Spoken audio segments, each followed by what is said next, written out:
Friends আমি কৃষ্ণা আর তোমরা দেখছো কৃষ্ণার কুকিং অ্যান্ড ব্লগিং চ্যানেল। তো এই প্রথম আমি মাছ বাজার গিয়ে মাছ কিনে নিয়ে এসেছি। হ্যাঁ, প্রথম বলা ভুল হবে, বিয়ের আগে গিয়েছিলাম আর বিয়ের পর আমি প্রথম গেলাম। তো মাছের বাজার গিয়ে তো আমি অবাক হয়ে গেছি যে এত বড় বড় মাছ, কি বলবো। আমাকে তো মাছ, বড় বড় মাছ দেখতে ভীষণ ভালো লাগে। তো আমি পমফ্রেট মাছ খেতে ভালোবাসি। প্রথমে পমফ্রেট মাছ দেখা মাত্রই আমি মাছটা কিনে নিয়েছি। আমি এখানে 4 পিস পমফ্রেট মাছ নিয়েছি। পমফ্রেট ফ্রাই করেছি, এটা আমার শর্ট ভিডিওতে দেওয়া আছে, তোমরা চাইলে ওখান থেকে দেখতে পারো। আর এই দেখো, আমি একটা বড় ইলিশ মাছ নিয়ে নিয়েছি। এর থেকে যদি বড় সাইজের পেতাম তো বড় সাইজেরই নিতাম। ইলিশ মাছ খেতেও সবাই ভালোবাসে, কারণ ইলিশ মাছের স্বাদই আলাদা। ইলিশ মাছের গন্ধে নাকি ভাত খাওয়া হয়ে যায় সবাই বলে। আর নিয়েছি ছোট ছোট গলদা চিংড়ি আর কিছু পরিমাণ কাঁকড়া নিয়েছি। মানে সমস্ত মাছের বাজার থেকে যেন আমি সব মাছ উঠিয়ে নিয়ে চলে এসেছি। এতটাই আমাকে ভালো লেগেছিল মাছের বাজার গিয়ে। তো এখন আমি ইলিশ মাছটা ভালো করে কেটে ধুয়ে বেছে নেব। তো প্রথমে আমি বটিতে আঁশ কেটে নিচ্ছি। আঁশগুলো ছাড়িয়ে ভালো করে মাছটাকে আমি কেটে নেব। আর ইলিশ মাছ ভালো করে আঁশ ছাড়িয়ে ধুয়ে তারপর কাটতে হয়। মাছ কেটে ধোয়ার পর নাকি মাছের স্বাদ চলে যায়, মা ঠাকুমাদের মুখে গল্প শোনা। তো তার জন্য আমি আগে আঁশটা ভালো করে বটির গায়ে ঘষে ঘষে ছড়িয়ে নেব, দিয়ে ভালো করে ধুয়ে পিস পিস করে কেটে নেব। তো ইলিশ মাছ খেতে তোমরা কে কে ভালোবাসো অবশ্যই কিন্তু কমেন্ট করে জানাবে। ইলিশ মাছ তো সেরা মাছ, সবাই ভালোবাসে। তো আমরা তো ভীষণ ভালোবাসি। তো তোমরাও নিশ্চয়ই ভীষণ ভালোবাসো ইলিশ মাছ খেতে। আর ইলিশ মাছের অনেক রকম রেসিপি করা যায়। তো আজকে আমি ইলিশ মাছের মাথা দিয়ে কচুর শাক করে দেখাবো তোমাদের। ইলিশ মাছের মাথা দিয়ে কচুর শাক, এটা খেতে অসাধারণ লাগে, কি বলবো, আমাকে তো ভীষণ ভালো লাগে। তো দেখো, আমার আঁশটা পুরোপুরি মাছের ছাড়ানো হয়ে গেছে। এবার আমি মাছটাকে ভালো করে ধুয়ে নেব।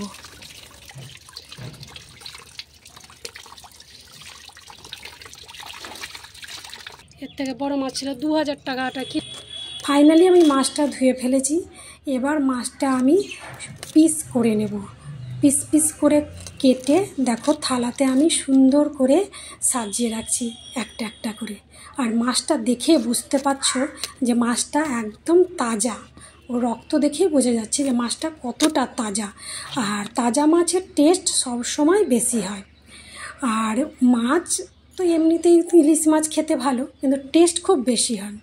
তো চলো আমি এখন আমার রেসিপিটি শুরু করি। তো আমি এখানে কচুর শাক নিয়ে নিয়েছি। আর কড়াইয়ে কচুর শাক দিয়ে অল্প পরিমাণ আমি জল দিয়ে দিলাম, আর দিলাম স্বাদ মতো লবণ আর হলুদ। এবার এটাকে আমি ভালো করে ভাপিয়ে নেব। সেদ্ধ করে দেখো আমি জলটা ফেলে দিলাম। অনেক সময় কচুর শাক একটু মুখ ধরে, ভালো জাতের কচুর শাক হলে কিন্তু ধরে না। তো আমি যেই মাথাটা নিয়েছি সেই মাথাতে লবণ হলুদ দিয়ে ভালো করে মাথাটাকে আমি মাখিয়ে নিলাম।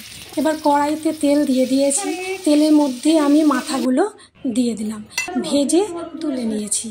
এবার কড়াইয়ে কিছুটা 5 ফোড়ন আর 2টো কাঁচা লঙ্কা আর একটু আদা রসুন পেস্ট দিয়ে ভালো করে আমি কষিয়ে নিচ্ছি। এবার দিয়ে দিলাম একটু জিরে গুঁড়ো আর লঙ্কা গুঁড়ো আর ধনে গুঁড়ো।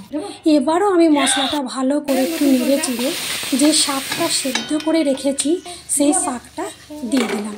এবার শাক দেওয়ার পর দিয়ে দিলাম চিনি। এবার নেড়ে চেড়ে দিয়ে দিলাম মাছের মাথা দুটো। এবার মাছের মাথা দুটোকে দেখো আমি খুন্তি দিয়ে ভালো করে মেখে শাকের সাথে ঘেঁটে দিচ্ছি। শাকের সাথে ভালো করে না ঘেঁটে দিলে স্বাদ লাগবে না। তো আমি এখানে একটু সরিষা বাটা দিয়ে দিলাম, বেশি না, 1 চামচ মতো সরিষা বাটা আমি দিয়ে দিয়েছি, আর অল্প ধনে পাতা কুচি। তো শাকের জলটা পুরোপুরি কিন্তু একদম শুকিয়ে ফেলতে হবে, নাহলে কিন্তু শাকের স্বাদ আসবে না। তো আমার শাক রেডি।